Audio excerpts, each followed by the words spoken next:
Hey everybody, and welcome back to the channel. Today we're getting to sit down with the one and only Joel Gerson. Before we get started, don't forget to like and subscribe to the channel. If you like what you're seeing and you want to help support our featured athletes, coaches, and guests, make sure you subscribe and share. For this week's episode, we'll be doing a giveaway for a gift card to Canadian Protein. In order to qualify, all you have to do is be a subscriber to the YouTube and tag a friend and leave a comment in the video. I'll announce the winner on Friday, February 26th, and make sure you keep an eye out.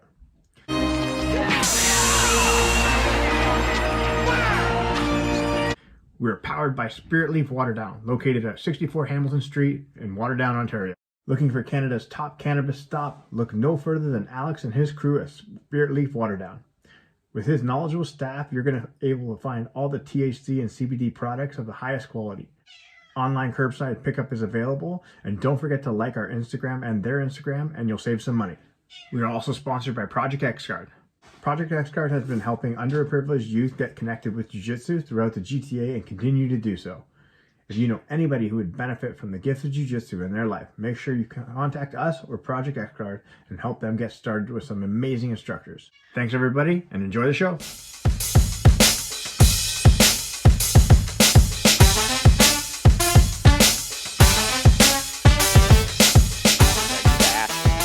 To ask you, are you biting Arthur style there with the sweater, the gi on top, No, because I'm not wearing socks. You're not wearing socks.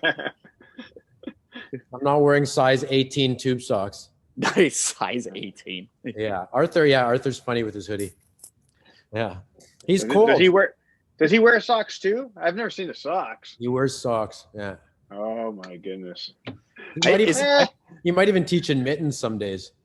Is that a cardinal sin? Like Bernie Sanders. What's that? Is that like a cardinal sin in like jiu-jitsu? It's like training in socks. It's just not a good look.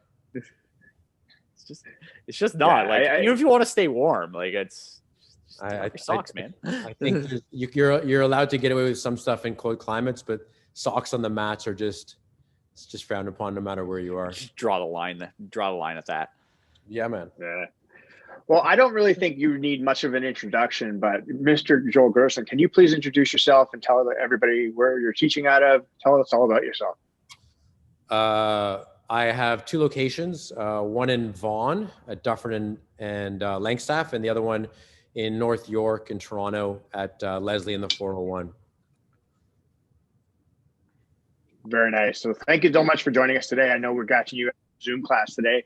So like, how has things been going? Obviously Zoom has been like the main thing that everybody's kind of been focusing on.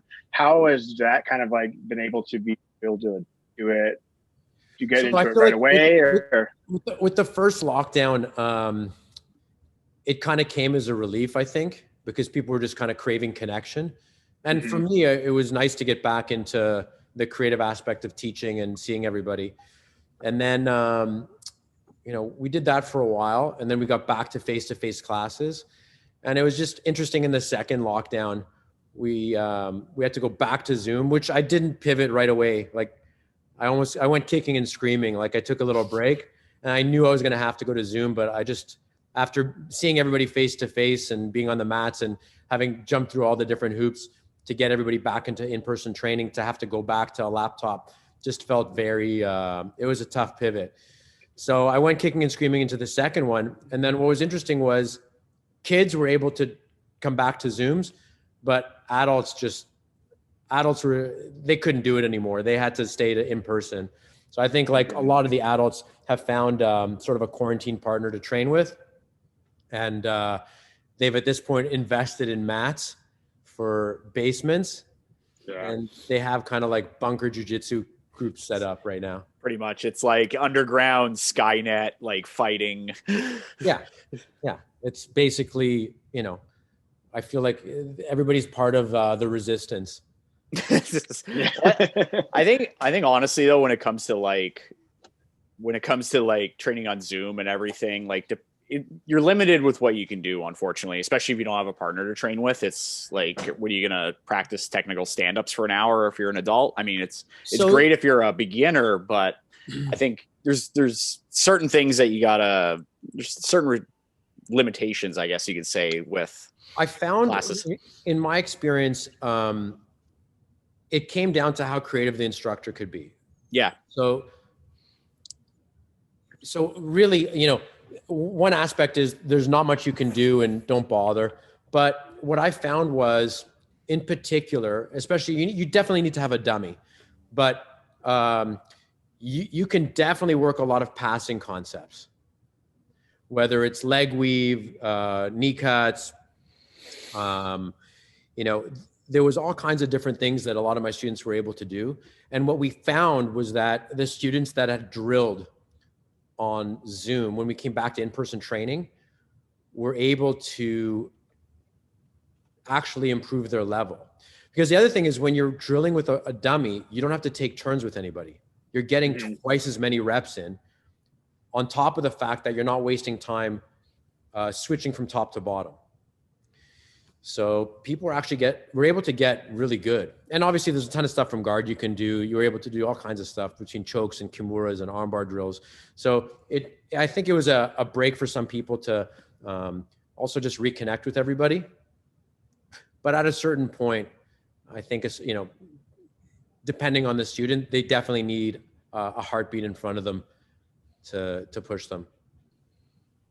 Yeah, you need one, at least like just one body that's alive and not a dummy. I mean, I've been using Aaron as a grappling dummy, like even before the pandemic, but now it's I think it's you need people, you need, like with jiu-jitsu, it's very reactionary as well. So you have to kind of go by, okay, like we're training, a dummy's gonna you can practice certain things on a dummy. But then it's, at the end of the day, I think jiu-jitsu is one of those things, like it's hard to do and socially distance at the same time. Like you need to practice with somebody.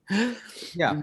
I mean, I think the big thing with the jiu-jitsu is really the community as well, which Zoom classes are able to provide for people. But I think when it was a second lockdown, at that point, everybody had I think a lot of people had found someone that they can train with, that they trusted.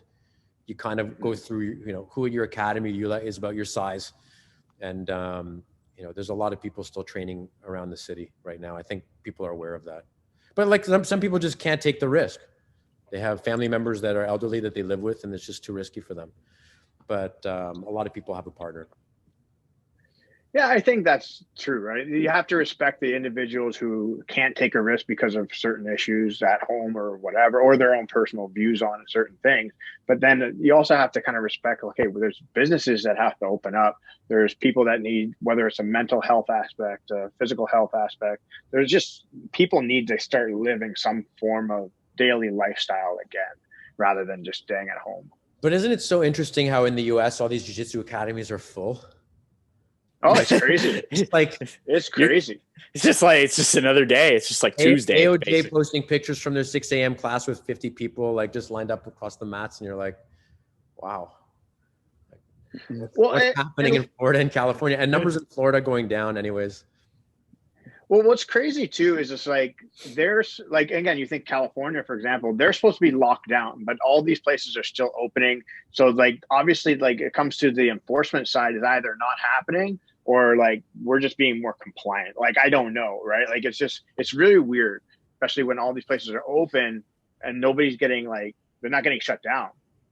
Where right. I guess that's in Greater Toronto, like you try to open up, they're going to shut you down right away if they know about it. Oh yeah. Yeah. Well, we don't have the same guns that they have. Yeah. Guns, freedom, guns, freedom, America. But yeah, like I've looked at like, you know, AOJ uses an example, or like Legion, where like Keenan's gym, where it's just like, you go in, it's just like another day, or there's 50 people training. They might have some curtains up, but other than that, it's just. Wasn't it so interesting to watch Keenan flip? Yes.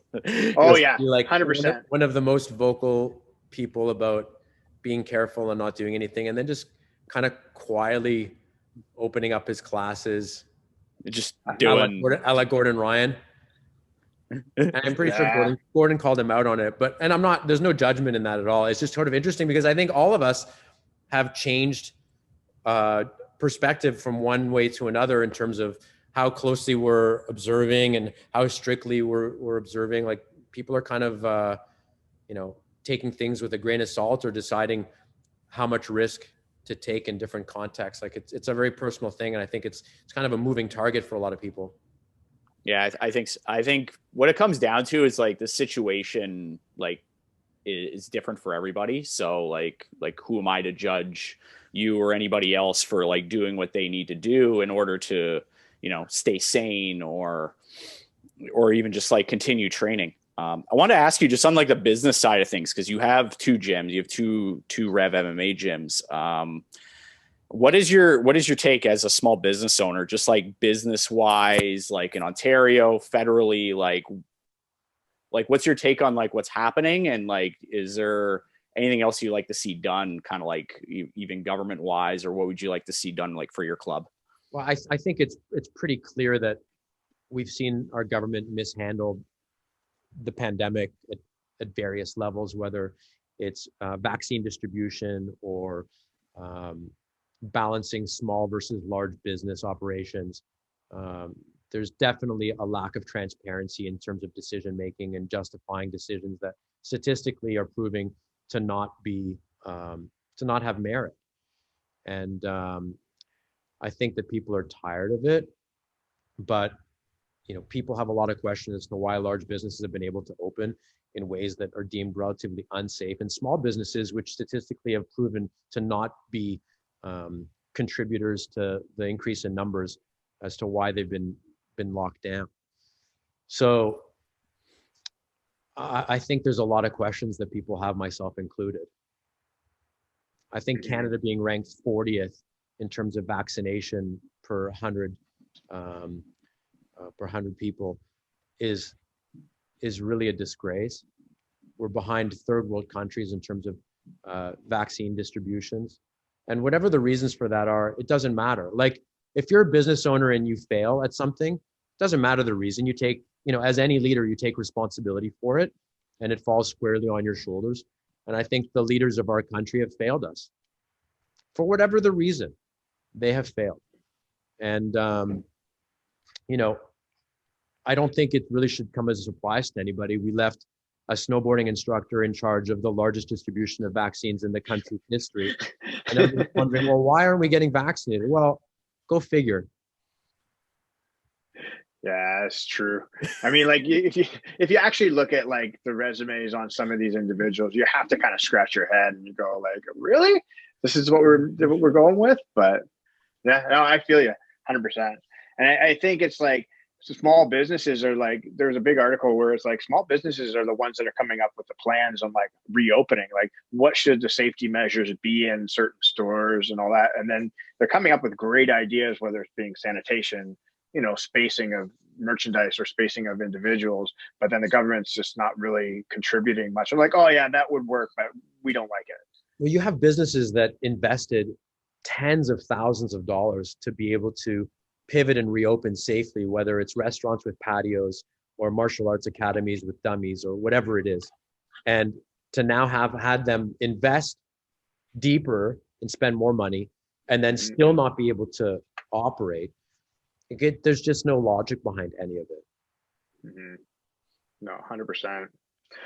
Well, I think like the big thing I'd like to ask you though is like kind of pivoting is like during obviously the pandemic, you've had the opportunity to kind of get out yourself and get back into a competition, right? To kind of change your mindset more than anything. So like, how did you go about like saying, okay, I'm going to go in a time of a pandemic, I'm going to go compete and I'm going to kind of change what I'm doing right now to kind of focus on other things. So how did that come about? So that's a very good question. And it was not an easy decision at all. That was actually a really tough decision. And it's a perfect example of a time where your comfort level, or in my case, my comfort level with everything was kind of a sliding scale. It was at a point where I literally had nothing to do. Like the businesses are closed. I'm not about to start a new business.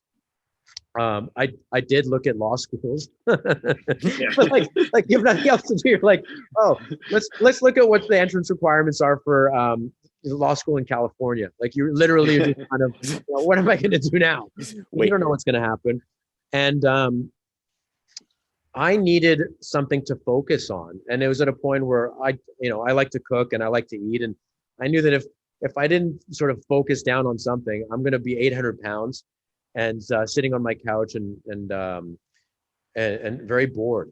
And I think that the training for the competition was something that allowed me to take back control in a way. I'd never gone to Masters Worlds before. That was actually only my 4th IBJJF tournament. Obviously, growing up before IBJJF was in Canada, there was jiu-jitsu tournaments, but it was never that specific rule set. So I'm still getting used to the IBJJF rule set. I'm still making, still little things that I have to learn and pick up. But it was something that obviously scared me. I had to cut to featherweight, which I'd never done before. I'd never been at that weight as an adult in my life. Even when I fought in Japan, I fought at 155. So I had to cut a lot, which was another challenge that I wanted to see if I could do it. The timeline was good. I was able to select specific people to train with that I felt were safe, or necessary risks at the time. And it was definitely a funny time to be doing all that stuff, but it allowed me to just turn a negative into a positive. Yeah, no, for sure. 100%. And how was the experience like going again, leaving the country, then going to another country? Like, what was like the tournament like? What was like the setting like? Yeah, the mood. So it was really interesting. I mean, there's a few things that were definitely that, it's funny. There's an old book by Yamashita, who's a judo world champion. And he talks about his competition experience. This is a really old book, but one of the things he starts to talk about when he's telling you about getting ready for competitions, he's like, when you prepare mentally, you can't assume that everything is going to go your way. You have to assume the refs are going to be against you. You have to assume that mats are going to be harder than what you're used to. Like, you have to mentally prepare for all these things. So when I got there, one thing that's great with jiu-jitsu competitions is when you're going to fight, more or less. You have a specific time, max certain time. And when I was competing, 25 years ago, you never know when you're going to fight. You never knew when your next match was going to be. You just had to be ready 2 hours before, and that was it. But the funny thing with Worlds was they were ahead of schedule, or they were basically the times that we had the matches were really rough estimates. So when I was time to warm up, the warm-up area didn't have mats, and I think that's because of COVID. So it was actually, it was actually. Honestly, sorry, I think that's silly because it's like, okay, you're going to a jiu-jitsu tournament, you're going to be trying to kill another stranger on the mat, but you can't warm up because you're going to get COVID. I honestly, it seemed so weird to me, but I know that the IBJJF it's a very well-run organization, all things considered, and they're very organized. Whenever I send emails and I get emails back, I can't reproach them about any of this stuff. And I got there and I was like, I'm like, where are the mats that I can warm up on? And there wasn't. It was concrete. So that was like a funny thing that you couldn't really prepare for. There was the time you ended up fighting earlier than you thought, and there was no proper warm-up area with mats that you could get ready with a partner or whatnot. So those were some funny things about it. It was also interesting in Florida to see. I was impressed that people were actually wearing masks even outside. People were actually pretty careful in Orlando, and that goes based on different parts of the city and different parts of Florida. So that was also something that was interesting to see. But my mindset was to get in and get out. I wanted to fight, get on the podium in terms of get the medal and then leave as soon as possible. And it was funny because afterwards when it was time to get the medals, we were waiting for all the medal winners, and the guy who took first was just not coming. Soka was just taking his time. We don't know what he was doing. We're just literally waiting. And in my head, I'm like, this is when I'm going to get COVID, waiting for Soka. He's out making a sandwich. He's coming to collect his gold medal. His acai bowl and taking pictures with fans, I guess. But overall, the experience was, it's for me, it's still getting used to competition. there's the different mindsets. Like I remember doing this a lot when I was young, and you get to a point where I feel like the emotions are balanced. And I feel like with every competition, I'm getting more and more comfortable with all that aspect of things. You know, this is one more step in that direction. So when you kind of like go on it, like, okay, you said you've been training for like 25 years of competition before. So like, how did you even get started into whether it being jiu-jitsu or MMA and judo? Like, how did this all start? Sorry, how did which part start? Like, how did you transition? I guess because what did you originally start with? Was it through judo or? So yeah. I started as a kid, and my instructor started by teaching us judo the first couple of years. Then we transitioned into the adult class, and that was jiu-jitsu. Okay. And then when it came time for competition, I focused, because that's all there was judo competitions. But we were doing both judo and jiu-jitsu. And then the UFC hit, and we started pivoting more towards jiu-jitsu for MMA, and then jiu-jitsu for jiu-jitsu competitions, because those competitions started popping up. But competition-wise, the only option was judo. But the style of judo that we did was, a Kozen style with a ton of groundwork, but we were still doing all the self-defense from jiu-jitsu. Like there was judo and jiu-jitsu, but back in the day, 100 years ago, even the judo that was taught was jiu-jitsu.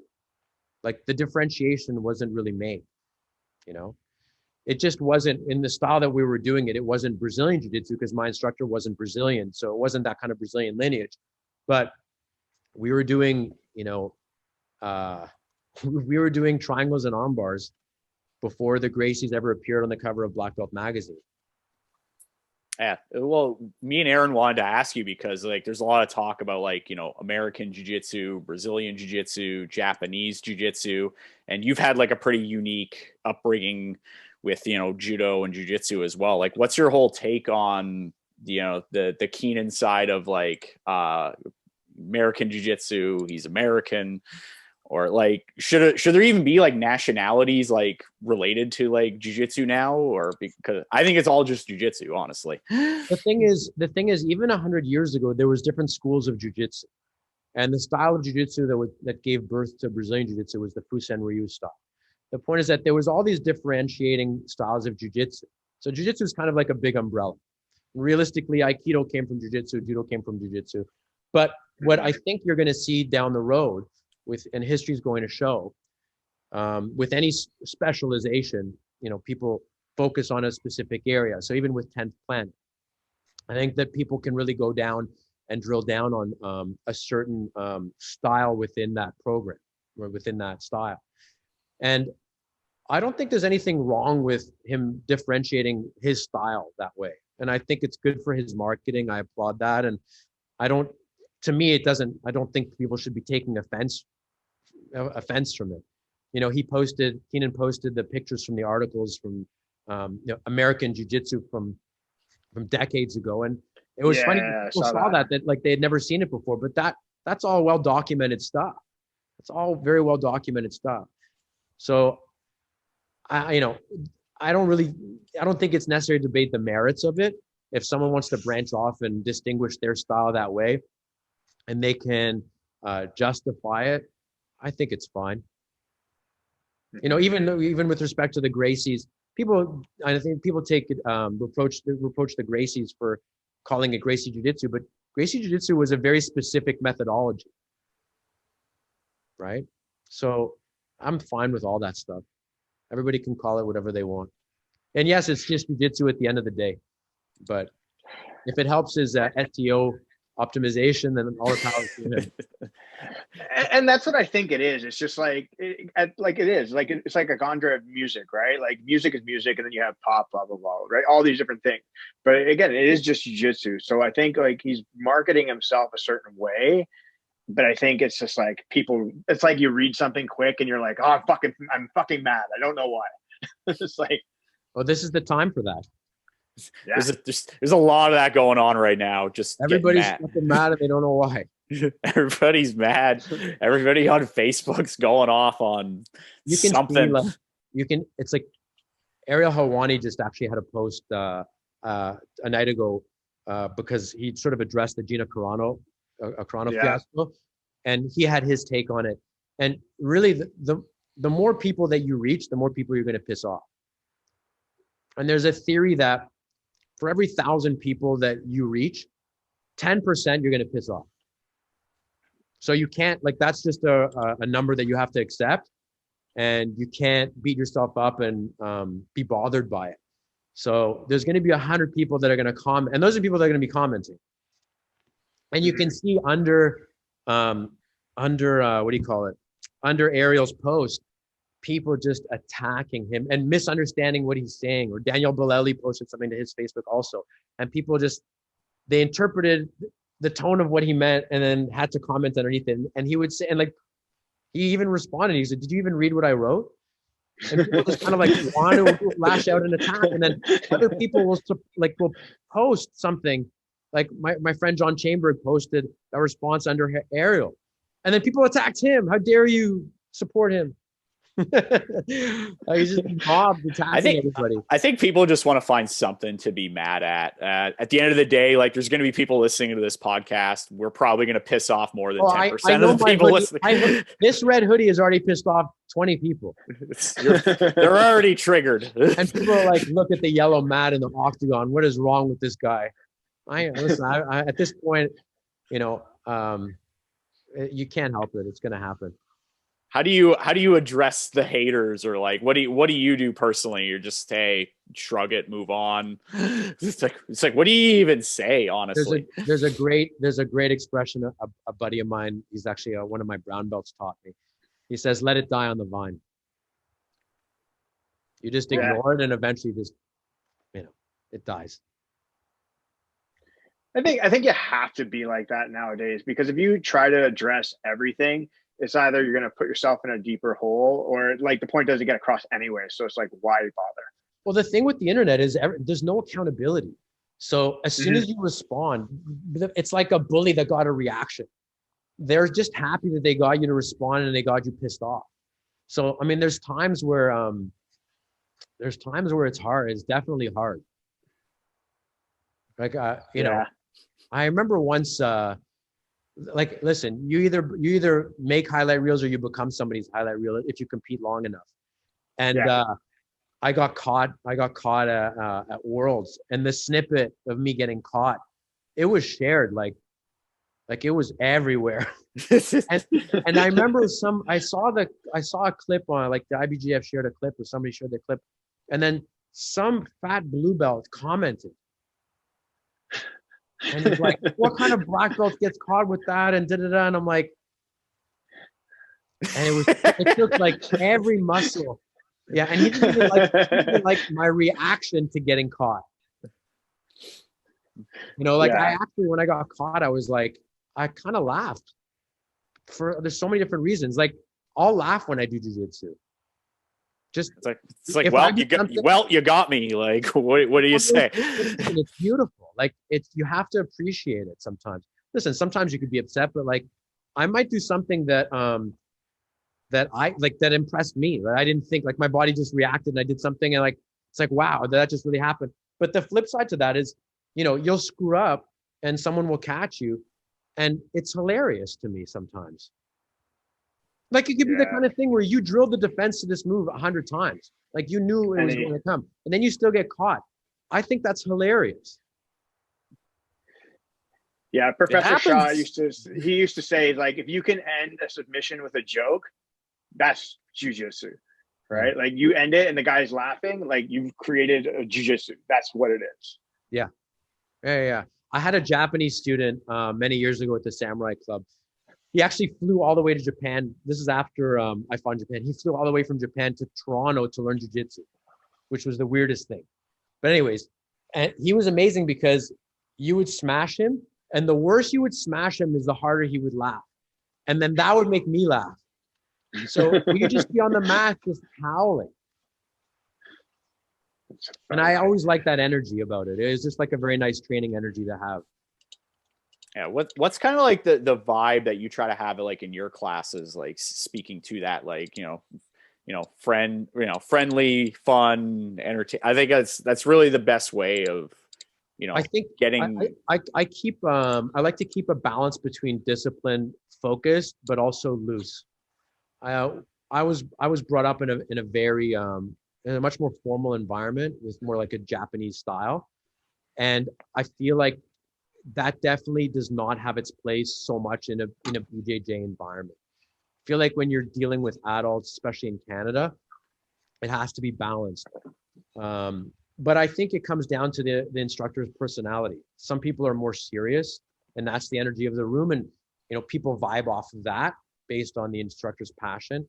You know, I like to bring a sense of humor to the classes, but at the same time, there's got to be a certain amount of respect and a certain degree of formality, or stuff just starts to go downhill.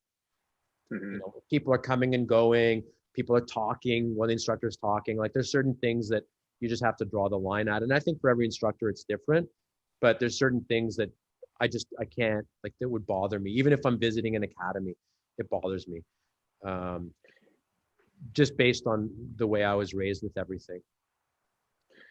I think like anything, you have to have some form of a structure where it's basically hey, this is the class. And then after the class, then you guys it's doing whatever you want. But it's like don't have 5 people leave the mats while the instructor's teaching, like things like those examples, right? Yeah, for sure. But to answer your question, I think there's got to be a balance between everything. Mm-hmm. Excellent. So I wanted to ask you, so it's like, because you did have a brief stint moving into MMA. So how did you kind of like go from there and then kind of decide, okay, maybe this wasn't for me, or like, how did you make these transitions? Transitioning out of MMA, you're saying? Or like, yeah, because you transitioned out. So you were in and then out. So like how did you transitioned in? How did that go? And then when you transitioned, what made you decide to kind of get out of it? Getting kicked and punched repeatedly. That usually does it. There was a few factors for me in terms of getting out. I actually didn't really enjoy fighting MMA. I mean, I grew up really grappling, and the striking was new, and I was thrown in obviously at a very high professional level right from the beginning.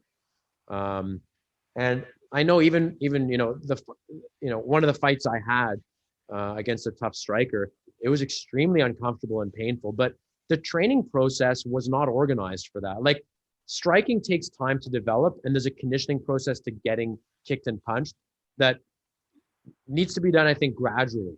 But when you have a fight in a few months and you have to get used to that, there's only so much clinching and taking down will get you. You do have to know, you have to be well-rounded. And there's certain weight categories where I think you can get away with clinching and grappling for, against different opponents for longer periods. But the lightweights and the welterweights are technical, and they're well-rounded, and they're learning fast. So you have to get in all that stuff. And I was a full-time university student. My coach was sort of like a part-time coach. Like, he was really out of the country a lot of the time. There wasn't really an environment that was conducive to that kind of training. It was very disorganized. So strength and conditioning was not communicating with boxing. Boxing was not communicating with jiu-jitsu. Nobody was really communicating and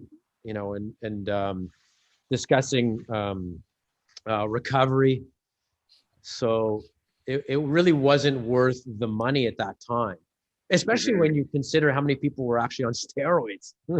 Yeah. Like, there's just so many factors. So for me, I knew my future really was teaching.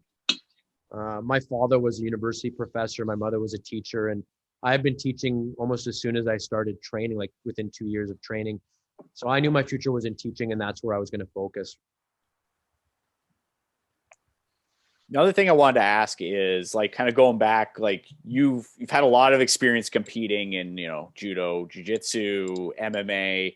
How would you compare your experiences before, like, back, like, let's say 20 years ago when you were competing up until like World Masters now? Like, what are some things that have kind of stayed the same for you? What are some things that you've made some changes to, or just like overall, like the experience, like how has that changed? That's a good question. I think a big thing is the level of organization. now to me, I'm still astounded when I can log into the IBJJF website and see what time everybody's going to fight. They used to call this a Texas draw back in the day, but now it's just sort of like, it's a system that is everywhere. So you can see like at 10:23, not at 10:30, not at 10 a.m. At 10:23, you're fighting on mat X, or this guy's fighting here, and the pool is here and the pool is here, and you're going to see, and it's like match number 23, and everything is so computerized and systematized. And back in the day, everything was done with paper, and it was just way more disorganized. So you kind of had to be ready to go all the time, and really at any time. That is relevant for, if only for weight cutting purposes. So when I had to compete, and weight cutting now is that's a whole other topic, which I'll get into. But when I would cut for tournaments when I was a teenager, it was a nightmare. Like I would get to the competition before the organizers would, just to be able to step on the scale, weigh in, and then be able to go and eat. And I would literally be at the tournament for 12 hours between coaching and competing. I'd get there by 8 a.m. and you wouldn't be there. You'd be leaving at 8 p.m. It would be just such a long day, so disorganized. So that's a big thing, is the timing and the organization. And the other thing that I think is important to sort of get into is for this competition for World Masters, I actually hired a weight cutting coach. So it was a guy that was certified under the same team that does Conor McGregor's weight cuts. And that was the first time I was this organized with a proper weight cut. I was fighting at lightweight for my previous tournaments, and I just felt that these guys were a bit just bigger, stronger structurally. It's you feel it at that level, that difference of 10 pounds and whatever it is. And I did a really nice, smart weight cut. I got down to 149, which I'd never been ever before.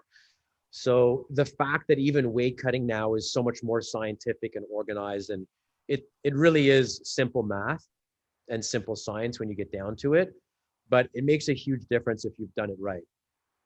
What were some of the things that you picked up, Jeffrey, from that weight cut? Because like, you look like you got in like phenomenal shape. Like what were some of the things that you were working on in preparation?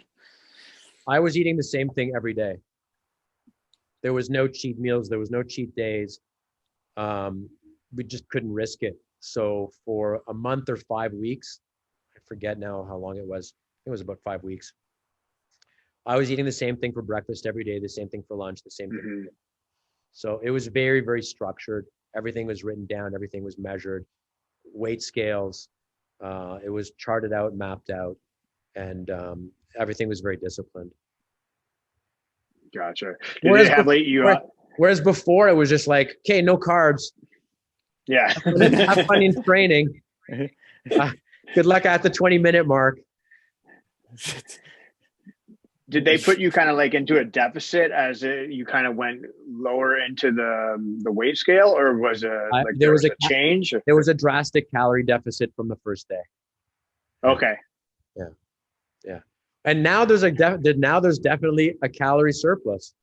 Well, there's definitely a calorie surplus with, I think, everybody who's been in this lockdown right now. I've put on some weight as well. I'm up to about 220. Aaron's up to about 280. Is that why you guys have the beards? Yeah, I was trying to mask our fat. Pretty much. I thought, okay, so it's not just to keep you guys warm. So like, especially as like an older athlete, how did you kind of like easy? Whoa. Hey, I'll admit I need a myself sip. I need a stay on. Ageism. Oh my God. Okay, let's start that sentence again. You just went for the jugular there, Aaron. No, seriously. Especially like, how did you kind of change your training methodology now? Yeah. As kind of like you've trained before a certain way, but now you've kind of trained your methodology a little bit differently, whether adding more scientific, adding recovery, adding a different nutrition program. Like, how did you kind of structure your training a little bit different? One thing that's important with that is the rest periods. When you're younger, it's so much just pedal to the metal. And I know one thing 1,000% when I was competing in MMA, there wasn't enough recovery, whether from injuries or just recovery from training. It just wasn't there. And a big thing for me at this level was knowing when to step off the gas. So, a few days in a row hard and then break, for example. And then, further to that is leading up to the competition, knowing once you've done the work that, that training session, like knowing when to stop the hard work is important. Knowing that this extra workout that you're going to do, whatever day it was in ahead of the competition is not going to make you better. In fact, as the risk reward ratio is offset in favor of taking it easy. There was one training session that I had where I was rolling with someone that he and I are very used to each other, and it was my last hard training session, but he was rolling with me in a way that was sort of like too competitive, to a point where when you're arguing for position, he wasn't going to give it up. And I knew that there was no reason for me to fight for that position. Like, in fact, there's a good chance I'm going to twist something, or it was just, there was no give, and it wasn't worth it for that training. Like, it was too close to the competition. It was the risk reward of like, I'm going to force this position. No, or he had done a move that I knew nobody was going to try, and was just too risky for this training session. But it was a move that he did that you could blow your knee out. But it's a move that's good for him. It's his move. And I had to tell him, I'm like, no, I need you to mimic this guy. That's what I need you for. I need you to be playing this specific game. That's what you're here for. And so there's different things where you just, if you were younger, your ego might not have allowed you to do that. But in this case, it's just not worth it. You have to be smarter. Like, do you take stock into like looking at the competition, kind of like who your competition is, and then kind of whether it's watching footage and then kind of seeing what they do, what their tendencies are, or just kind of going in? Yeah, that's another good question. What's funny is people are really split on this. When you ask some world champions, like some legends, they'll never look at the bracket. So a perfect example is Marcelo Garcia. He'll never look at his bracket. He's like, oh, I got to face that guy now. And then he'll go and fight, this other legend or whatever. But then if you look at some of the Mendez brothers, if you look at the Mendez brothers, they specifically talk about analyzing their opponent's footage before the fight. And me personally, I am a studier. I like to analyze. I find that at this point for me, and this may change. I know for some people were a certain way and then they've changed their approach with this. But for me personally, I like to study footage because I still feel like there's certain holes that I like to plug. And I feel like you can prepare for certain opponents. I sort of make it like, it's kind of like preparing for an exam in university. When the professor tells you this is what's going to be on the final exam, you can prep for that. And I feel like there's certain guys that play a certain game. And if you don't have someone in your academy that plays that game, you could say, well, it doesn't matter because I'm going to impose my game. And that is a valid strategy, and that's a good strategy to go by. I also like to prepare for fight gone bad. Because what happens is if I can prepare for the worst case scenario, then mentally it makes me a little bit more relaxed. I do like to prepare. And what was interesting actually with this competition is I had studied specifically one opponent's game inside and out. Like, I'd watched all his matches. And also, like, listen, this is only my 4th IBJJF tournament. So I'm still learning, what's like, and every weight division has specific styles. So what guys are doing at light featherweight when they're 21 years old is not what guys are doing at Masters 4 at 165 pounds. It just isn't. So you still have to get used to what the guys your age and your weight are doing game-wise and prepare for that. So anyways, I had prepared really, really well for one guy in particular, to a point where I was saying to myself, I really don't understand. Like, I'm so ready for this guy. Just kind of like, to use the university example, like the professor said, this is what's going to be on the exam. And you have you have the essay actually in your head. You're ready to regurgitate it for the final. Mm-hmm. And in the match, when I fought him, he actually came with something that was not in any previous fight. Like a dozen different fights, he had never even touched this guard. And it was funny because it wasn't something that it did throw me off a little bit. Mm-hmm. So you could say, well, why didn't you play your game? Well, I did to a certain degree, but a fight is everything goes, right? Like, everything can happen. Yeah, anything can happen. You can't prepare for that, right? So it's just he changed the game plan based on kind of what you had studied. Yeah. It's just there's an unpredictability that is still there, I feel. Yeah, but like anything, like you said, like you're still relatively new to it, where it's like the more competition feels, the more matches you get, studying that same way, this next time it's going to fall in your favor. I think it's just, again, repetition. For sure. Listen, I remember when I was competing before, I think like I got to a point where I would watch less. Mm-hmm. And you just kind of go and it's kind of like you go to like no mind, where you're just more free with everything. But I'm not at that point yet. I still like to study video, and it actually helps me focus sometimes my training in terms of plugging my own holes in my own game. Mm-hmm. And do you feel you're going to go back more, like compete more moving into the future, or is it just kind of like come as they go? Oh, definitely. Yeah. I mean, I looked at the problem in this year is such a write-off. Like, is it worth going to the Orlando Open and then having to quarantine for 2 weeks when you come back, or or the Dallas Open, or it's just so. I think we're still a little bit of ways away before, for example, I'm comfortable jumping into a competition. And unfortunately, with the restrictions, it's really difficult to compete as much as you would like. Ideally, you kind of have to just pick and choose, like World Masters, or just pick the big tournaments and go to them. Well, that's the other thing, is that with this training, with the training right now, with everything going on, like there still is a risk. So is it really worth this? Again, risk reward ratio. Is it worth risking getting sick for South Carolina, the South Carolina Open? That's a personal decision, but not in my case.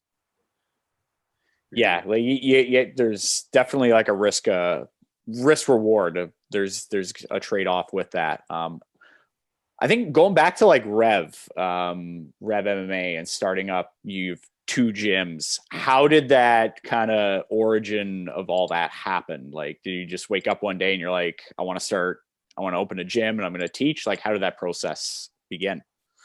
So, I always had in my head, the idea of having my own gym. So, sorry, it's freezing in here. Originally, I'd been teaching for so long, and I think it just goes to like next level. Like you start assisting with the class, then you get your own class, then maybe you run a program. But I had always enjoyed marketing and branding, and it got to a point where I wanted to have a space that I created myself. It's almost like I would spend so much time being sort of under someone, as far as like my original instructor was concerned. And I think it was time for me to just go out and do my own thing. So, when I first opened, it was like Rev was the first quote unquote MMA gym. There was jiu-jitsu academies, there was kickboxing academies, but nobody had really opened up an MMA academy. So when I first opened, things were very busy. And then eventually it was just time to expand and open a second location. Mm-hmm. It just made sense. But it was one step at a time, in terms of business. It's like anything. You'll never have all the answers, and you have to accept that, and you have to learn as you go and make decisions on the fly. Nice. What advice would you give to somebody who's looking to kind of follow in your footsteps and, open up a gym, a facility, a jiu-jitsu school, judo school, whatever the case may be? I think you have to be really honest with yourself in terms of what your strengths and your weaknesses are. I think it's very rare for anybody to be strong in all areas, whether it's finance, marketing, managing of people, the teaching side. Most people have a skill set that has only a few of those things. And I think that you need to, like anything, just like a fighter, analyze your strengths and weaknesses. So if you're weak in those areas, in those specific areas, whatever they are, you need to plug that hole one way or another. If you're weak in sales and marketing, you need to find a way to cover your butt, so to speak, and get resources that can help you with that. If you're weak in the business administration side, you have to either mentor under someone that can help you with it, or hire someone, or have someone in your life that is strong in that department. You can't, when you're a business owner, unfortunately, you do have to rely on people. I like to not have to rely on people. I like to do things myself, but you can only go so far that way. When you want to grow, you do have to depend on people, rely on people. And you have to make sure that you manage those relationships and keep those good people around you so they can grow with you. And then maybe you can learn what they know. You won't necessarily be the expert at it, but you're going to have to be well-rounded. It's like a supply chain. You kind of, or a supply chain, or like a fighter. If you're going into an MMA fight and your boxing is weak, you're going to have to focus on your boxing. You have to plug those holes and have an honest evaluation of yourself. I think that's sound advice. It's excellent. So looking at big picture, obviously with normal world, I guess, like what would you kind of like say the future is for like Rev-MMA and yourself? Well, I definitely want to keep competing. I have students that I just want to bring the level up, within the group, and I'm looking forward to basically the next round of promotions. For me, it's like when I see that my students are growing and the student base is growing, it puts some wind in my sails. So I like it when the club is busy and we're back to normal, and there's a buzz and a vibe. And for me, it's about building community. I like to just continue to build the community within the clubs. Mm-hmm. That's perfect. I love it. I think it's going to be exciting. I think you're in a perfect opportunity where you're going to have that boom eventually. It's just time, unfortunately. People are getting impatient, and it's like, but when it's there, it's going to be there. I think you're right. What's interesting is in this past summer, usually the summer is the slowest time for our industry in terms of like registration and interest and all this kind of stuff. But all bets are off now. So last summer, it was actually much busier than it normally would be. People were they needed to get out of the house. They wanted to register. They wanted private lessons, all this kind of stuff. And I think by the time we reopen again, it's the same kind of thing. People are going to be looking to start up again and train if they hadn't in the past. Absolutely. I think people need an outlet right now, I think more than ever. And I think jiu-jitsu is a fantastic outlet to put some positive energy into. 100%. Yeah, it's hard to not agree with that. So there's a couple of questions that we always like to ask our guests.